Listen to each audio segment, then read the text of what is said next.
Et du coup, tout à l'heure, tu parlais de devenir responsable de son ignorance. Tu voulais dire quoi par ça?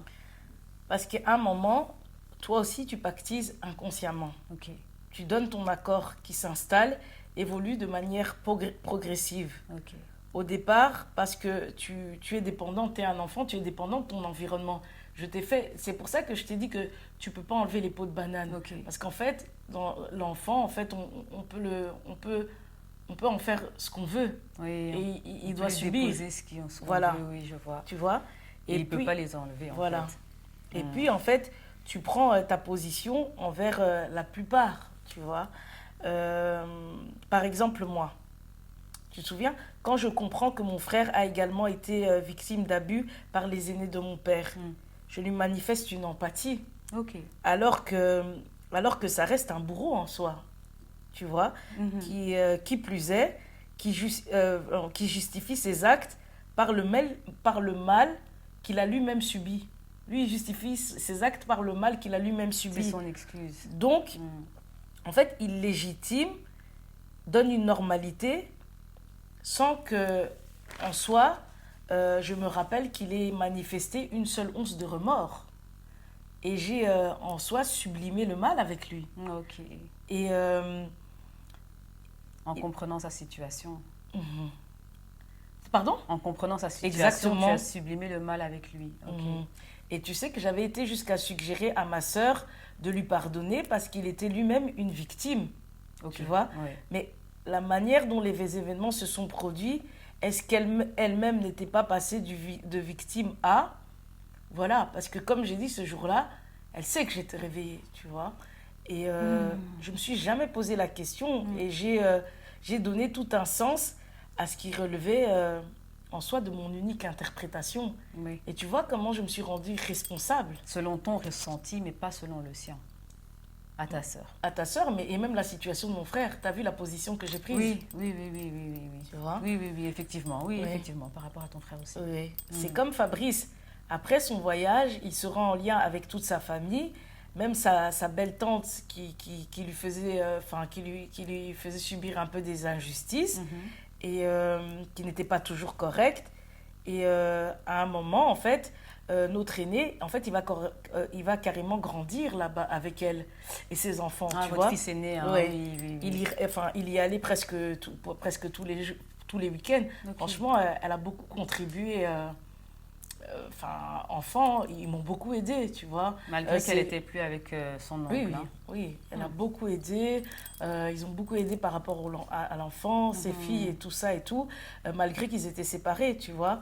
Et adulte, Fabrice l'a pardonné parce qu'il me dira qu'à l'époque, cette femme était jeune et on lui a imposé la présence de Fabrice, tu vois. Mhm. Donc, comme moi, il justifie la maltraitance contre lui par rapport au fait qu'elle a été imposée et était jeune.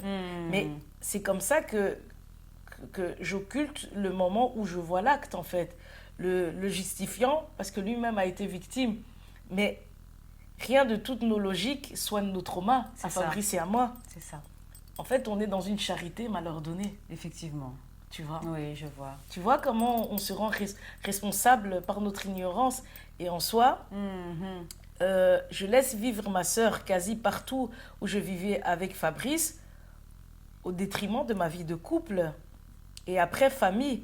Et même après 4 ans, quand je lui demande de prendre son appartement, elle se fâche en fait. Elle se fâche, le prend mal, alors que c'est pour me remettre avec le père de mes enfants. Mais c'est ça. Je, je, je l'ai mis à l'aise au point de ne même pas être gênée par rapport à ça. Elle a jamais été gênée par rapport à ça.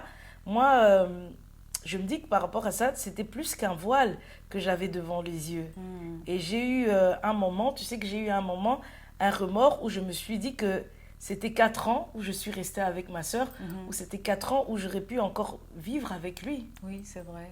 tu vois. C'est vrai, c'est vrai. J'aurais pu encore vivre avec lui.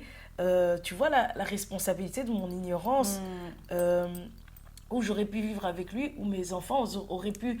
euh,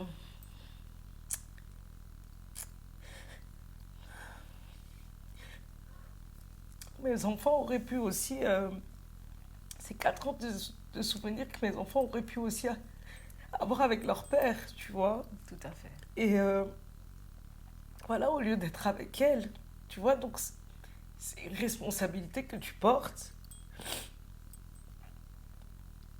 Et souvent, en fait, malgré la séparation, il me disait, mais comment, en fait...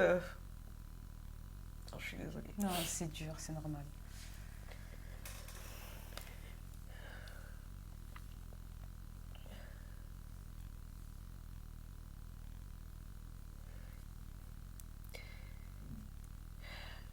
Il me disait souvent, ouais, mais comment ta sœur, elle peut rester vivre là, à l'aise et tout ça. Et c'était tout le temps, en fait, qu'il me martelait avec ça. Mais toi, tu sais pas, en fait, que demain, en fait, la personne ne sera plus, tu vois. Et On ne peut pas savoir. ouais.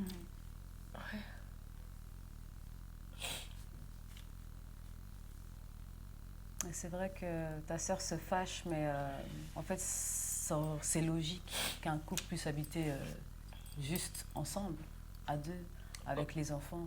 Donc, Encore une fois, c'est logique. Quand toi, par exemple, c'est logique, mais pas pour ceux qui sont à pied, mais c'est logique pour ceux qui ont décidé d'avancer en voiture. Si elle, c'est pas logique, bon, en vérité, c'est son droit. effectivement. On ne peut pas lui imposer d'avoir une façon de voir, tu vois. Et donc, c'est pour ça que je porte ma croix et je me dis que je suis responsable, en fait, de mon ignorance. Ok. Et concernant la tente qu'il a brûlée par accident durant toute l'existence de Fabrice, elle l'a traité comme un enfant. Ok. C'était très malaisant pour moi. Toujours à satisfaire ses 1000 volontés. Et dès qu'il était là, Fabrice retombait automatiquement dans l'enfance. Ok. Sa gentillesse était malsaine selon moi. Ne pas le voir comme un adulte, à toujours l'infantiliser, c'était pour moi rester centré sur sa propre culpabilité de l'avoir brûlé, Ok. tu vois. Mhm. Et pas du tout être en lien avec Fabrice. Là aussi, c'était l'effacer en le voyant enfant alors que c'était un adulte, C'est vrai. tu vois. Oui. C'est fou. En plus, tu te rappelles que quand elle est venue en fait du Congo, elle voit qu'en fait qu'on le maltraite et en fait elle voit qu'on le maltraite et tout, qu'il subit des injustices. Et à un moment, son frère lui dit oui, mais si tu pars avec lui, mes papiers vont capoter et donc elle le laisse. Je sais qu'en fait je sais que c'est difficile, tu vas pas en fait prendre l'enfant pour bousiller les papiers de ton frère qui plus est t'a fait venir, mais ça reste quelque chose de non négligeable, Exactement. tu vois. Et on fait passer les papiers avant le bien-être d'un être humain aussi. Hein. Exactement. C'est pas rien. Ça reste un truc où c'est vrai que le système est mal fait, ça c'est pas de sa faute, mais ça reste quelque chose où lui, ça l'incrimine encore, tu vois, et donc on le laisse pour ce truc de système, tu vois. Et tu vois le lien entre gentillesse, méchanceté, et comment, tu vois, nous, ça incruste quand même. Et donc, tout ça pour dire qu'il ne faut pas trouver des qualités au diable, au mal. Quand je reprends l'exemple par rapport à mon frère, c'est comme voir un violeur dans son lit d'hôpital et lui demander pourquoi il vous a violé. Et il vous répond, au lieu de vous renvoyer qu'il n'y a aucune justification à ça, mais que c'est un choix, il vous dit parce qu'on me l'a fait moi-même et vous pardonnez. Et vous pardonnez. Ça, c'est justifier le mal. Oui.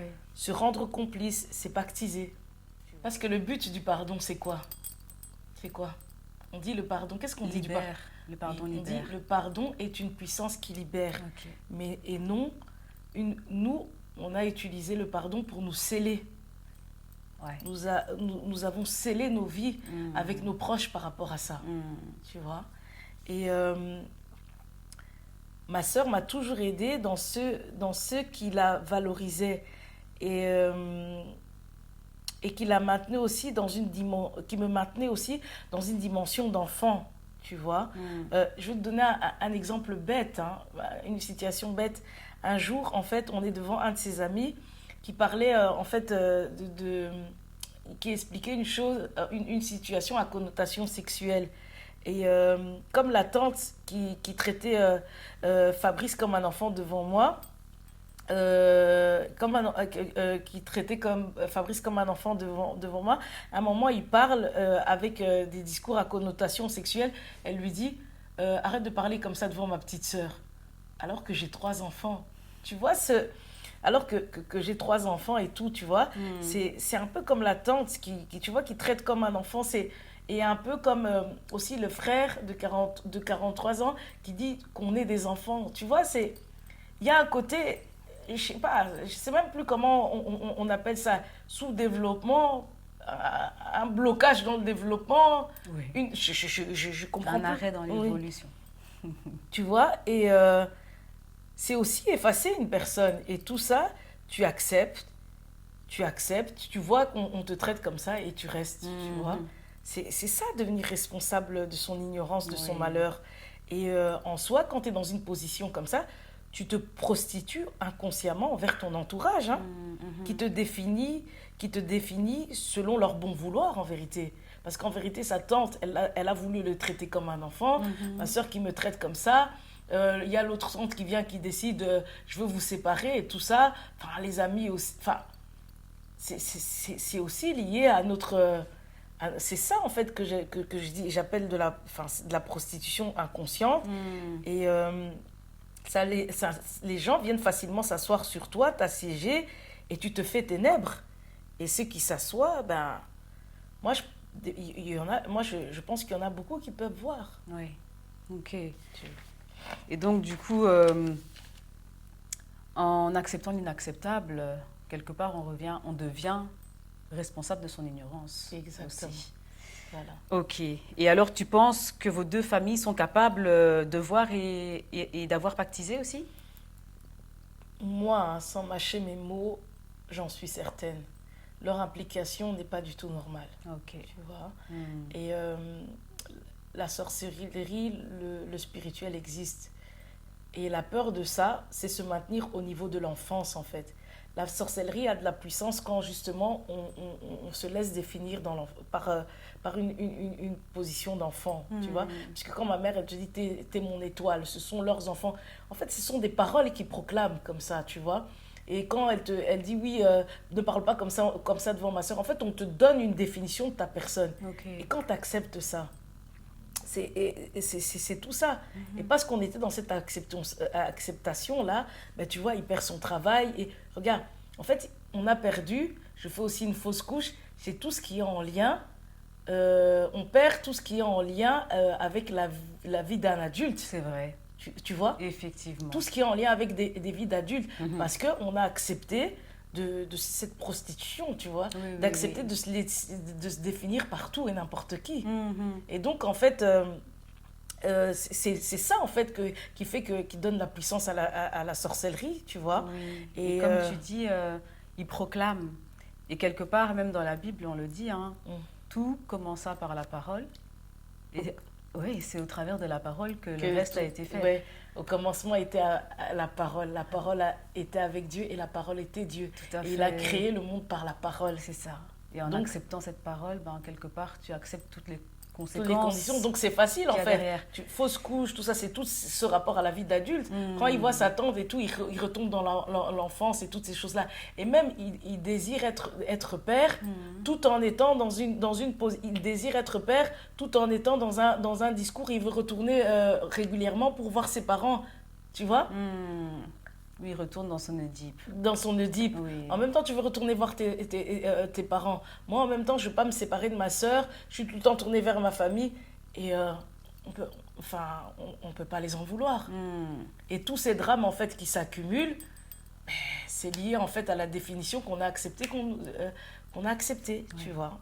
Et tu sais, les premières années, je faisais beaucoup de cauchemars, je sentais des présences chez moi. Après la mort de Fabrice, les premières années qui ont suivi, oui. Parce que j'avais peur de tout ça. Et je ne voulais pas faire face, tu vois. Maintenant que je travaille sur moi, ça s'atténue fortement.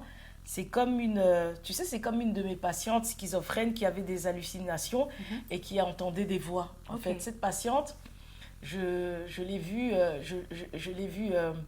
pendant une période. Je ne sais pas si j'en ai déjà parlé de cette patiente. Oui, j'en ai déjà parlé et tout ça. Au début, en fait, j'avais peur de toutes ces, de toutes, bah, carrément, comme je dis, du monde de la psychiatrie, mais tu les approches, en même temps, tu les approches et tout ça et tout, et aussi leur crise et tout ça, en même temps, ça se régulait. J'avais une patiente qui, tous les jours, en fait, à chaque fois que je la voyais, elle me disait, je veux mourir. Tout le temps, elle me disait, je veux mourir et tout ça et tout. Au début et tout, en fait, je trouvais ça redondant. Mais j'étais arrivée à un point, cette patiente, elle, chez elle et tout, ils avaient... en fait, c'était une famille d'infirmières. Ok. C'était une famille d'infirmières et tout ça et tout. Et elle avait guéri du cancer parce qu'elle avait fait un travail sur... il y avait eu ce travail de transgénérationnel. Ok. Tu vois, Ok. elle a de transgénérationnel. Et dans leur famille, ils avaient tous eu, en même temps c'était des infirmières, et ils avaient eu le cancer du sein. Et cette patiente-là, quand j'allais la voir, au bout d'une certaine période, au bout de 3 ans, quand j'y allais, et qu'elle me disait, je veux mourir, c'est comme un enfant, quand il pleure, tu sais que, ah, là, il a faim, il faut le changer, tout ça. Et elle, quand elle me disait, Madame Chivadi, je vais mourir, j'ai envie de mourir, il faut que je parte, il faut que je me suicide, je lui disais, qui a voyagé aujourd'hui? Elle me disait, oui, ma fille. Par exemple, quand elle me disait, je veux mourir, c'est que, par exemple, parce que chez moi, on travaillait dans des logements communautaires. Et donc, quand une personne aussi quittait le logement et tout ça, elle avait envie de mourir. Donc, j'arrivais à différencier ces différentes formes de mort. C'est tout ça. Tout ça pour expliquer que, voilà, avant, quand j'étais dans la peur, et après, j'ai développé ma relation, mon intelligence émotionnelle, bah, je ne la regardais plus comme quelqu'un de suicidaire. C'est ça. Mais il y avait un sens, en fait, à sa parole. Oui. Tu Il y vois? avait un lien et une communication quelque part. Exactement. Oui. Eh bien, ça fait beaucoup. Mhm. En tout cas, je pourrais dire qu'aujourd'hui, tu t'es dévoilée.